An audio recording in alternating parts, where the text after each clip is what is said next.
Hi, I'm Kushla Chadwick. Welcome to today's video. I'm going to talk to you today about the second part of the question from last week, which was how do I stop my business from having a negative impact on my personal relationships? Now, if you haven't watched the first video, please go watch it. I talk about how there's really only there's two major things that cause problems in your personal relationships when it comes to being an entrepreneur and running your own business. And the first one's how you spend your time. And the second one's how you spend your money. Those are the two big issues that come up in personal relationships time and time again.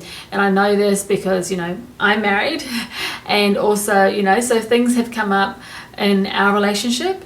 And also I have a few friends who are entrepreneurs and I've seen it and I've been there for their discussions and stuff when they've talked about, the use of the time and money and stuff. So this is the real deal. So I'm going to give you my advice, which comes from my experience and what's worked for me. So the first thing I recommend is that you put 10% of your money aside for your continuing education. So I think as entrepreneurs, there's always some area of our business that we can grow. And obviously, we need to put money into it, and that amount of money is really going to depend on what kind of business you run. But a portion needs to go aside, and it might not be 10%, it might be a bit smaller, it might be a little bit more depending on your circumstances, but I would recommend 10% as a good standard to have a look at for reinvesting in your education, because as you learn something, you'll find there's another area you want to learn and grow in, and it's important that you're able to do that you're able to stay abreast of what's working best, and also to feel like you're growing. It's really important that you don't feel stagnant as a person in your business, because if you begin to feel stagnant and uninspired and unchallenged, it will reflect in your business. So put that 10% aside. Another thing that I recommend is sometimes as an entrepreneur you feel like you're just going to take action because you feel inspired to, or intuitively it just feels right.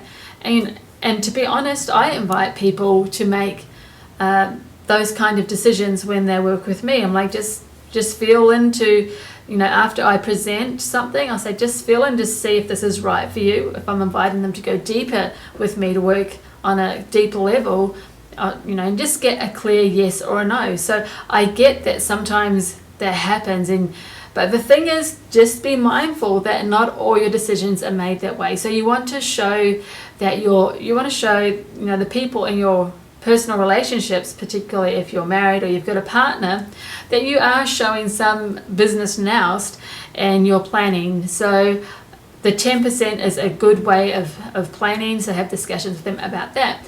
But also just know that sometimes our intuition and our heart can tell us to go in one direction, but if you're going to do that and you don't have the money right now, say to invest in a course that you need to do, or in getting supplies that you need for your business, or whatever, then you actually need to show some business smarts and get out and earn more profits, rather than just saying yes and then hoping that the money's just going to show up. Say yes with confidence and go earn some more money, okay? So that you're not putting money stress on other areas that are really where the money belongs to, like collectively your family and other people.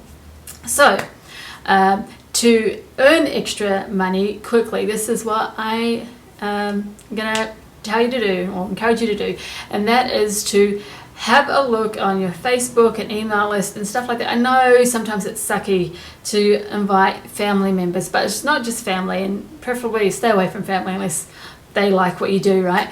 But have a look at what value you offer people, what's the solution you offer, and then just have a look and just say, hey, I'm just running let's just say I'm running a short course, or I'm inviting people to work with me one-on-one at a discounted price at the moment, and I can help you too, blah blah blah blah, whatever it is that you do, and I'd love to have a chat with you about it, and just put an invite out there to work with you and make it a personal invite, because people really respond well to personal invites. Don't do a big group thing. Do personal invites. Get on the phone, email people one by one, and get some money coming in so that you have the money there in your business to be able to grow it in whatever way you need to.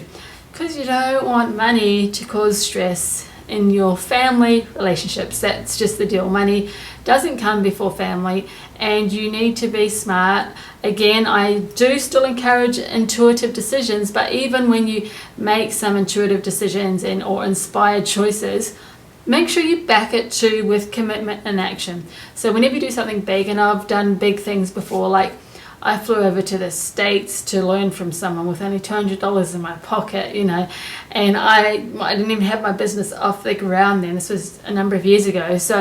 But I just felt like I needed to break free. So I get you need to make some big choices sometimes to really get you to break through these mental barriers and promote big growth. But that shouldn't happen often. And when it does happen, it's got to be followed through with some really strong commitment and work to get profits coming in, because unless you have profits coming in, your business isn't a business, it's a hobby. Okay, so that's it from me today. Put aside your 10%, make some intuitive decisions, but also, be smart and have a plan. Invite people to work with you if you need to get more profits coming in. And that's it for me that was a bit back to front, wasn't it? That's it from me for today, and I'll speak to you next week. Make sure, if you haven't joined me on my subscriber list, you get on board, because I talk about not just this kind of business stuff, but other cool life strategies. And feel free to comment if you want to leave a comment. And again, I'll speak to you soon. Ciao.